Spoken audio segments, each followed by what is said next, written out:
Ko'pchilikning qiziqishlariga sababchi bo'lgan mahsulotlarimiz, ya'ni Aquaterm ko'rgazmasida Chimbiero kompaniyasi tomonidan ishlab chiqarilgan yangi mahsulotlarning taqdimotini qilgan edik va bugun shular haqida to'liqroq ma'lumot beramiz.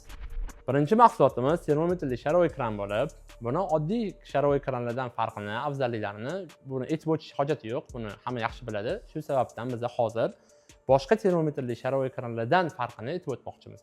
Afzalliklaridan biri podacha obratga yoki issiq suvga o'rnatadigan bo'lsak, bunga maxsus qizil yoki ko'k rangli ruchkalarni qidirishimiz shart emas. Sababi bizda maxsus rangli stikerlarimiz bor. O'sha joyimizga qarab turib ularni belgilab qo'ysak bo'ladi.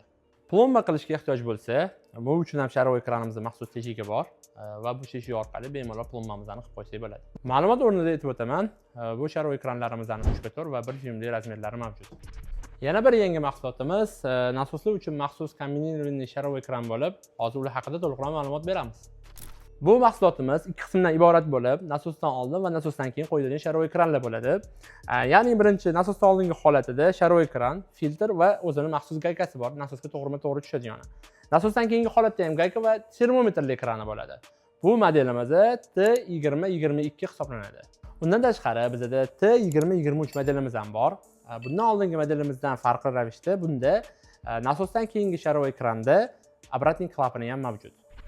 Xulosa qilib aytadigan bo'lsak, bir mahsulotning ichida ikkita avariyli ekran va to'g'ridan-to'g'ri o'zini nasosga ulaydigan gaykasi, filtr, termometr va undan tashqari obratnik klapani bo'lsa, bu qay darajada qulaylik berishi mumkin? Tasavvur qilasizlarmi? Bu mahsulot haqida o'z fikringizni izohlarda qoldiringlar.